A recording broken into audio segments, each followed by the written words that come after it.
Hi, കേരളത്തിലെ medical allied കോഴ്സസുമായി ബന്ധപ്പെട്ട 2024 നീറ്റിൻ്റെ cut off marks നമ്മൾ ഡിസ്കസ് ചെയ്യുന്നുണ്ടായിരുന്നു. സോ അതുമായി ബന്ധപ്പെട്ട് നമ്മൾ ഇന്ന് ഡിസ്കസ് ചെയ്യാൻ പോകുന്നത് ആയുർവേദ ഹോമിയോ കോളേജസ്, അതായത് നമ്മുടെ ഗവൺമെൻറ് ആയുർവേദ ഹോമിയോ കോളേജസിൻ്റെ നീറ്റ് 2024 കട്ട് ഓഫ് ആണ്. അപ്പോൾ കട്ട് ഓഫ് വീഡിയോസ് കാണുമ്പോൾ എല്ലാവരും ശ്രദ്ധിക്കേണ്ട ഒരു കാര്യം, 2024 കട്ട് ഓഫ് എന്ന് പറയുന്നത് നീറ്റിൽ തന്നെ one of the highest cut offs ആയിരുന്നു.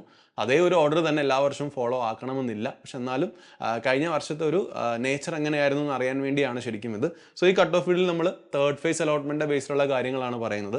സോ ഇന്ന് നമ്മൾ ഡിസ്കസ് ചെയ്യുന്നത് ആയുർവേദ അതേപോലെ ഹോമിയോപ്പതി കോളേജസ് ആണ്. ഫസ്റ്റ് നമുക്ക് BAMS കോഴ്സിലേക്ക് നോക്കാം.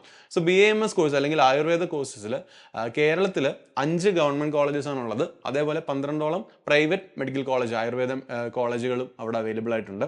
ആദ്യത്തെ 5 ഗവൺമെൻറ് കോളേജസിലേക്കുള്ള സ്റ്റേറ്റ് മെറിറ്റ് കട്ട് ഓഫ്സ് നമുക്കൊന്ന് ഡിസ്കസ് ചെയ്ത് നോക്കാം. സോ ആദ്യം നമുക്ക് ആയുർവേദ കോളേജ് പരിയാരം കണ്ണൂരുള്ളതാണ്. അവിടുത്തെ കട്ട് ഓഫ് എന്ന് പറയുന്നത് തേർഡ് ഫേസ് അലോട്ട്മെന്റിൽ 540 ആയിരുന്നു. നെക്സ്റ്റ് VPSB ആയുർവേദ കോളേജ് കോട്ടക്കലാണ്. അവിടെ ജനറൽ കാറ്റഗറി കട്ട് ഓഫ് 562 ആയിരുന്നു. ആയുർവേദ കോളേജ് ഒല്ലൂർ തൃശ്ശൂർ 541 സ്റ്റേറ്റ് മെറിറ്റിൽ തേർഡ് ഫേസ് അലോട്ട്മെന്റിൽ കട്ട് ഓഫ് ആയത്. സിമിലർലി ആയുർവേദ കോളേജ് തൃപ്പൂണിത്തുറയിൽ 540 ആയുർവേദ കോളേജ് ട്രിവാൻഡ്രം 563 ആയിരുന്നു. അപ്പോൾ നമുക്കൊരു ഓവറോൾ ഒരു സ്റ്റേറ്റ് മെറിറ്റ് കട്ട് ഓഫ് എന്ന് പറയുന്നത് ഏകദേശം ഒരു 540-നും 560-നും ഇടയിലാണ് എന്ന് പറയാം നമുക്ക് തേർഡ് ഫേസ് അലോട്ട്മെന്റിൽ. OBC EWS SC കാറ്റഗറീസ് വരുമ്പോൾ അതിലും താഴ്ന്നാണ് വരുന്നത്. OBCയിലേക്ക് ആണെങ്കിൽ ഒരു 485 477 വരെയൊക്കെ കട്ട് ഓഫ് വന്നിട്ടുണ്ട്. ഇതാണ് പ്രധാനമായിട്ടും ശ്രദ്ധിക്കേണ്ട കാര്യം. ഇവിടെ ഏറ്റവും ഉയർന്ന കട്ട് ഓഫ് വന്നത് ഒന്ന് ആയുർവേദ കോളേജ് ട്രിവാൻഡ്രവും മറ്റൊന്ന് VPSB ആയുർവേദ കോളേജ് കോട്ടക്കിലുമാണ്. അപ്പോൾ ആ ഒരു ഓർഡറിൽ നിങ്ങൾക്ക് നോക്കാവുന്നതാണ്. നെക്സ്റ്റ് ഹോമിയോപ്പതിക് മെഡിക്കൽ കോളേജസ് ആണ്. കേരളത്തിൽ homeopathic medical colleges government colleges മാത്രമാണുള്ളത്.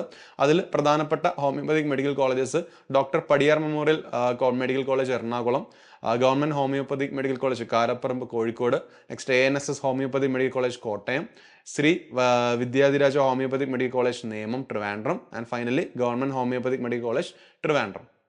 ഇത്രയും മെഡിക്കൽ കോളേജസ് ആണ്. ഇതെല്ലാം ഗവൺമെൻറ് ഓറിയൻറ്റഡ് ആണ്. അവിടുത്തെ സ്റ്റേറ്റ് മെറിറ്റ് കട്ട് ഓഫ്സ് എന്ന് പറയുന്നത് ശരിക്കും പടിയാർ മെമ്മോറിയൽ ഹോമിയോപ്പതി മെഡിക്കൽ കോളേജിൽ 488 ആയിരുന്നു. കോഴിക്കോട് ഹോമിയോപ്പതിക് മെഡിക്കൽ കോളേജിൽ 557 ആയിരുന്നു. കോഴിക്കോട് ആണ് ഏറ്റവും ഉയർന്ന കട്ട് ഓഫ് നിലവിൽ കാണുന്നത്. ബാക്കി എല്ലായിടത്തും ലോവർ കട്ട് ഓഫ്സ് ആണ്. ANS ഹോമിയോപ്പതി മെഡിക്കൽ കോളേജിൽ കോട്ടയത്തിൽ 489 സ്റ്റേറ്റ് മെറിറ്റ് കാറ്റഗറിയിൽ ജനറൽ കാറ്റഗറിയിൽ വന്നത്. Sree Vidyadhiraja homeo medical college 490, government homoeopathic medical college Trivandrum 498. ഈ ഒരു റേഞ്ചിലാണ് ശരിക്കും ഹോമിയോപ്പതിക് ജനറൽ കാറ്റഗറിയിൽ കട്ട് ഓഫ് ആയത്. അപ്പോൾ ആയുർവേദം ഒരു ഏകദേശം ഒരു 540 റേഞ്ചസിലും ജനറൽ കാറ്റഗറി, ഹോമിയോപ്പതിക് മെഡിക്കൽ കോളേജസിലേക്കുള്ള cut off third phase allotment ഒരു 490 റേഞ്ചിലുമാണ് ശരിക്കും ഒരു ഏരിയ അല്ലെങ്കിൽ റേഞ്ച് വന്നിട്ടുള്ളത്. സോ ആ ഒരു രീതിയിൽ തന്നെ നിങ്ങൾക്ക് അനലൈസ് ചെയ്യാവുന്നതേ ഉള്ളൂ. So all the very best. നമുക്കിനി പുതിയ വീഡിയോസ് ആയിട്ട് ഇനിയും കാണാം. Thank you so much.